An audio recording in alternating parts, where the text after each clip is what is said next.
Hey, what's going on, everybody? Welcome. I wanted to start by encouraging you to drop your name, where you're tuning in from, and something you've been given that has kind of stuck with you. This will make more sense as we get further into the discussion today. But as always, we're going to start with a 15-minute guided meditation. So just encouraging you to find any way to sit or to be still that feels supportive for you, that feels upright, if that's possible. Softening the muscles of the shoulders and the face. And closing your eyes if that feels good, or you can just rest your gaze on the floor in front of you.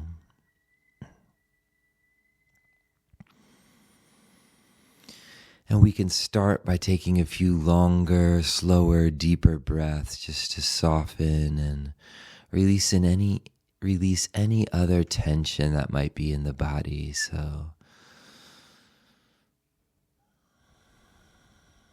on this exhalation, there can be this relaxing in the lower belly, in the chest.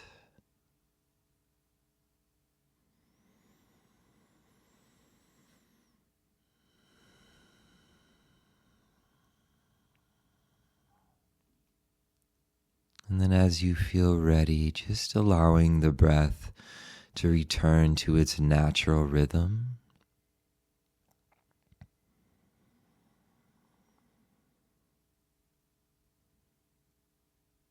And just noticing that this body is able to breathe all on its own. Can release any sense of control, any sense of having to do anything or be anyone right now.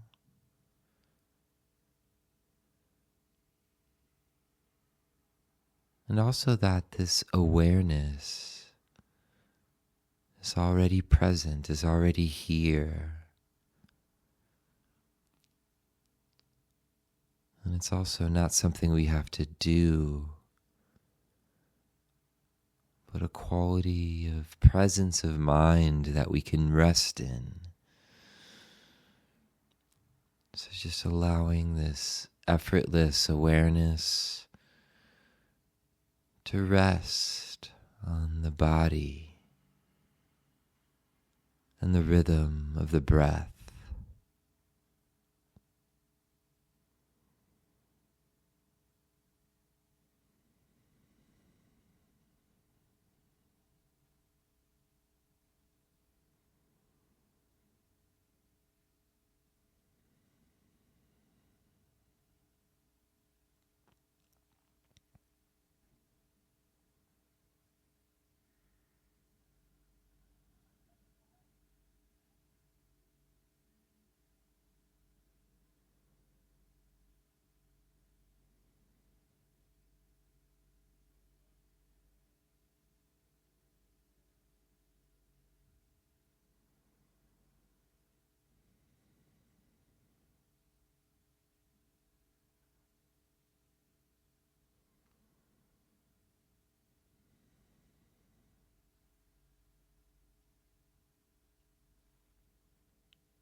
Setting the intention to just allow the to-do mind, the mind which may be fixated on things which have happened or things which are still to come. We just allow that mind to just fall to the background of experience. So just not pushing it away, not having an aversion to it, but just prioritizing what's happening here in the body, here with this rhythm of breathing. And we can just let that thinking mind just kind of glance off the mind when it comes up, just like raindrops kind of falling outside, glancing off the rooftop.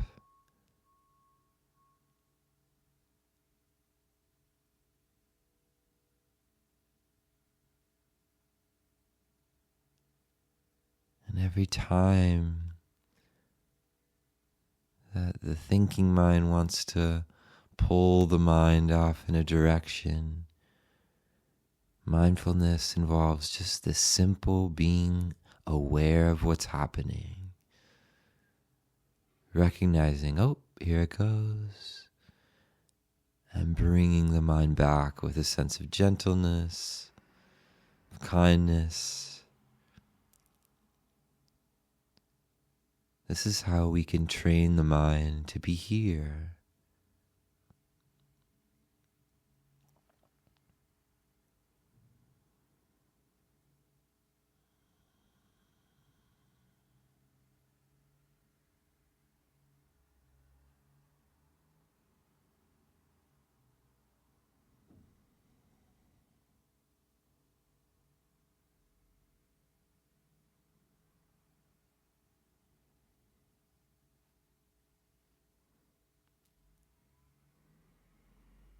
Seeing if it's possible to rest in an awareness of the body which is wide, which is broad. So, is it possible to be aware of the body from the tip of the head to the bottom of the feet?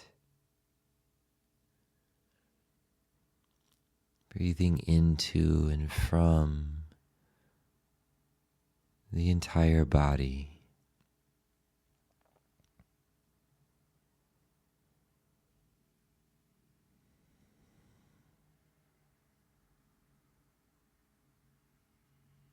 Almost like knowing the body from the body itself.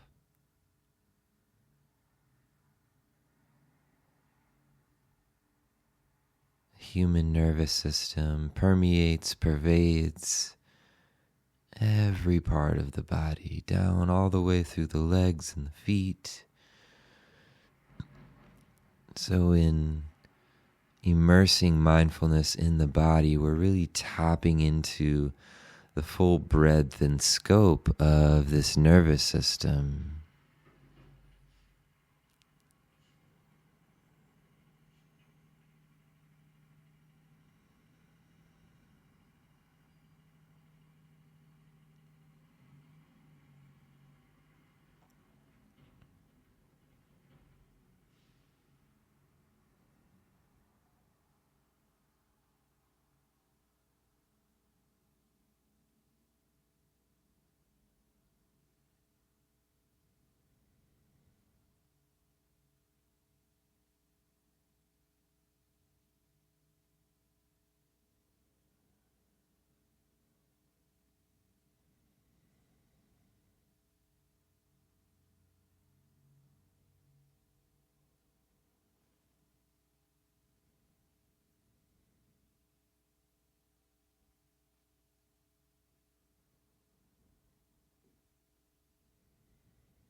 Noticing the quality of your mind, noticing what's present here, mentally, emotionally, physically.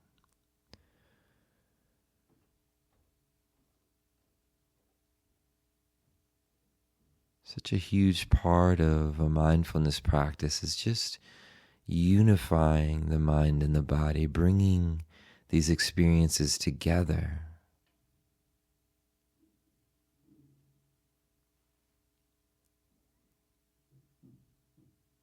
And if you were to be deeply generous to yourself in this moment,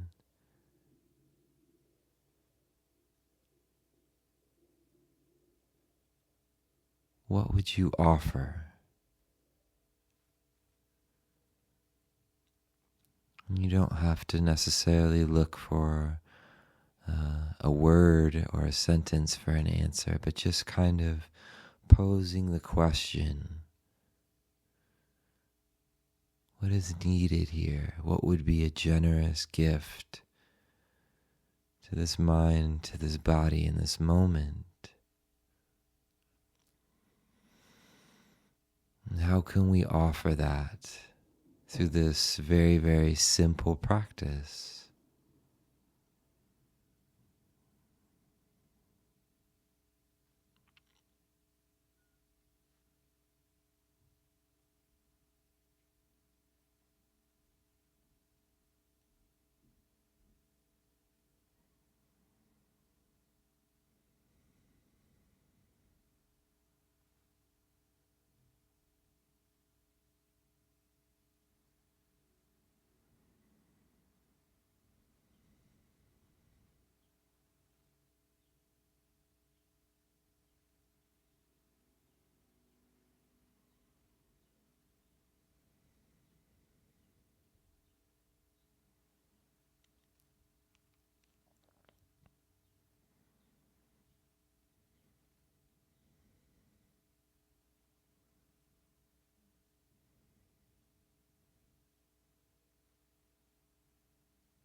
One thing that can always be a worthy offering is just an attitude of kindness. This is one of the few things that simply can't have too much of. If it's genuine, if it's non-attached, if it's coming from the heart, offering ease and goodwill towards experience in the present moment.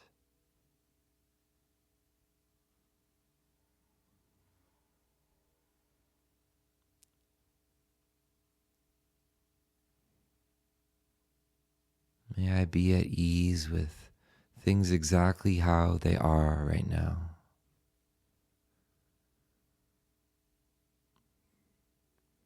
Can always be a generous offering.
And as we begin the last minute or so of this meditation, just recognizing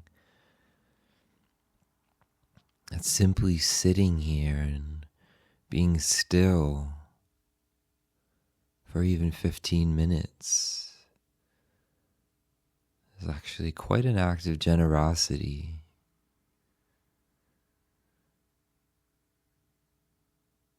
Allowing the mind to just have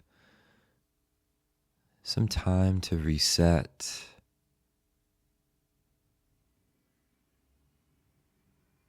to not be distracted by external things, and to tune into how things really are in the body, in the mind, in the heart.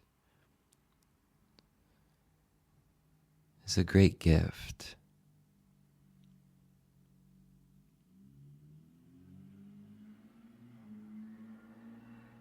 So noticing the result or what comes out of this offering. Noticing the quality of your mind.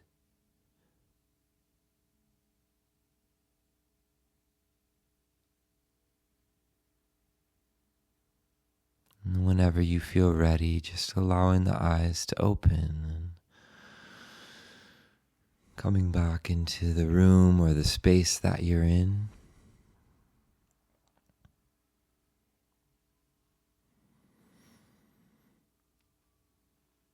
For these next 10 sessions or so, I'm going to be discussing what are called the 10 Paramis.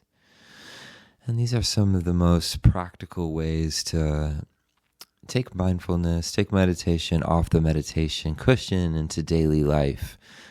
I often hear people asking ways of incorporating meditation, incorporating it into daily life when we don't have the benefit of sitting still here. And I think some of these things are really practical ways of practicing. So I'll list them off as we begin here. The first, generosity, which we'll be discussing today.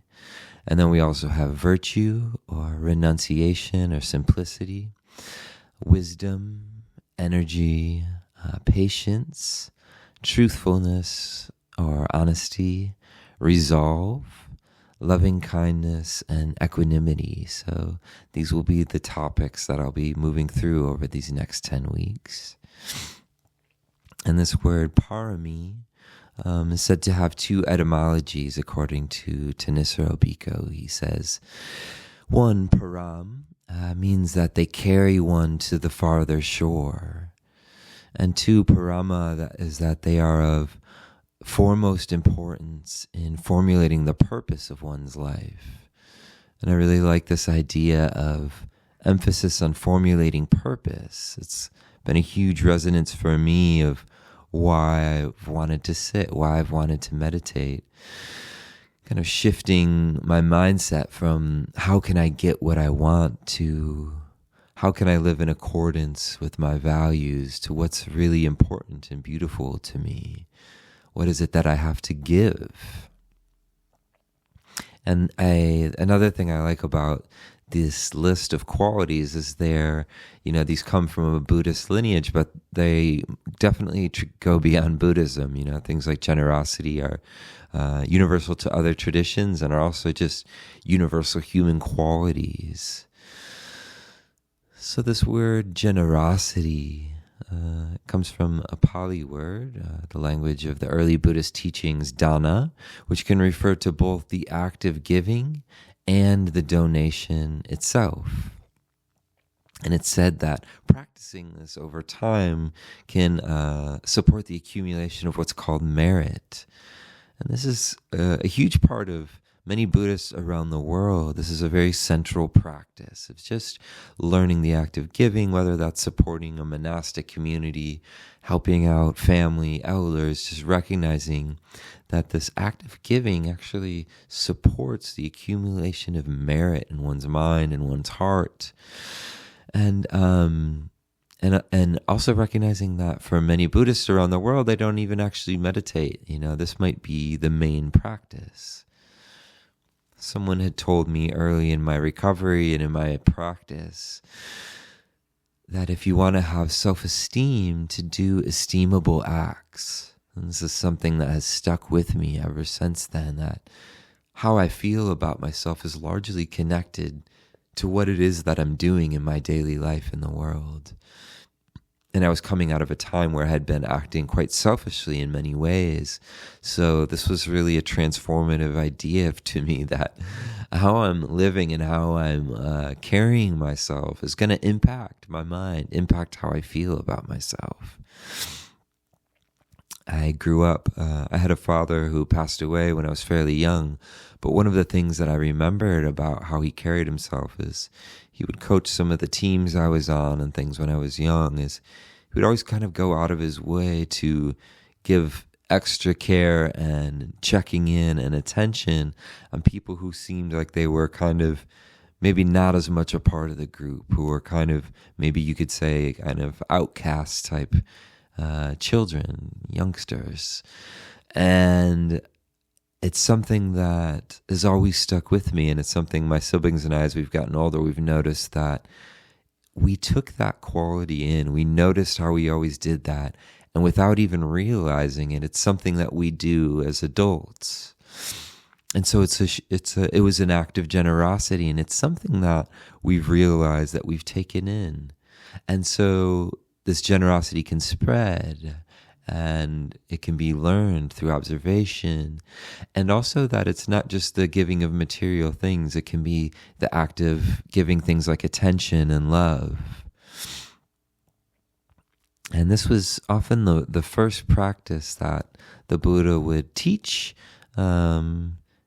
people, especially before even meditation, kind of as like a preliminary practice. Like, start by softening the mind through releasing attachment to me and mine, by seeing what one can offer, and whether that's material things or one's time and effort, it can start to release the fixation on self. So many things like anxiety and depression have at the center of them is this rumination about the self, about me and about mine. And through simply doing generous acts, it can start to loosen some of that up. It can also support calming the mind in meditation, and leading to a deeper, clearer seeing, a deeper insight into the interconnectedness, interdependence of all things, and a greater wisdom. So it said that generosity is at the very beginning of this path, and then as one accumulates a more clear seeing, a deeper wisdom, it said that generosity is also at the fruition of the path. That's said to be something which can be offered and shared to others. So really meditation is really like a humanistic practice of cultivating kind of like a transcending quality of mind, which can then be offered to others. Another key aspect of generosity, and important from the Buddhist perspective, is to give without expectation. It's the idea that the mindset that is present when the giving is happening is of key importance. And the Buddha taught that the amount of what's given wasn't as important as the attitude with which it was given. If the mind is expecting a result from what's given, then there's a grasping quality. If there's like a performative aspect to the giving, of like, I'm giving so people will see me, there's actually kind of greed involved in that can reduce from the quality and the benefit of what's given. The idea being that if there's a really sense of a selflessness in the giving, that there's a greater result for oneself, for others. And then there's also the impact of generosity. So noticing in the moment when in an act of giving that there's an immediate impact on the mind. There's a famous study I saw a while back that showed kind of the impact in an act of giving, if it happens in a public setting, the benefit on one's own mind, the person who's giving, the benefit on the person who's receiving the act of generosity, and not only that, the benefit on all people who even see the act of giving. That something so small and simple can actually uplift everyone in the environment by just seeing that. And I think that's really incredible. And the encouragement is to notice that, so it leans and inclines the mind towards more generosity. It supports letting go. It supports the dissolution of me and mind, and it supports a healthier community. Generosity can create a more mutually beneficial world. And the idea is that different people have different things to offer. Some people might have great financial resources that they can offer. Some people have a deep empathy and compassion and an ability to listen. Some people have skills and trades that they can offer friends or loved ones or their elders.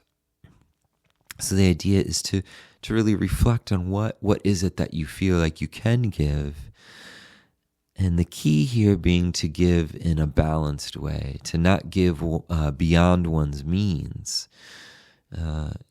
the last thing we want is for an act of generosity to become something which becomes taxing, becomes exhausting, and leads to burnout. So finding a way to give, which obviously doesn't deplete one's financial resources or one's mental and emotional resources as well.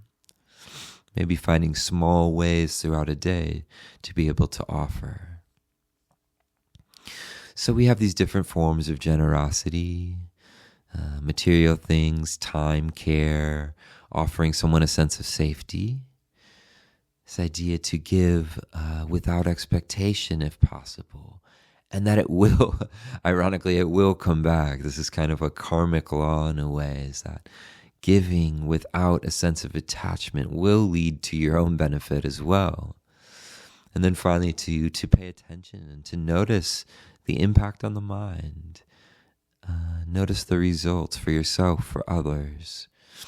And that this can lead the path or lead the mind onwards in the path towards greater freedom. And so one thing I'd encourage you to consider is, what are some of your experiences with generosity? What are some of the things that maybe prevent the mind from wanting to be generous, to give? And how can you cultivate a genuine way of being generous that feels like it doesn't exhaust you or detract your resources? Something maybe simple to start with. So as always, thank you for your time, and look forward to seeing you in the next session here.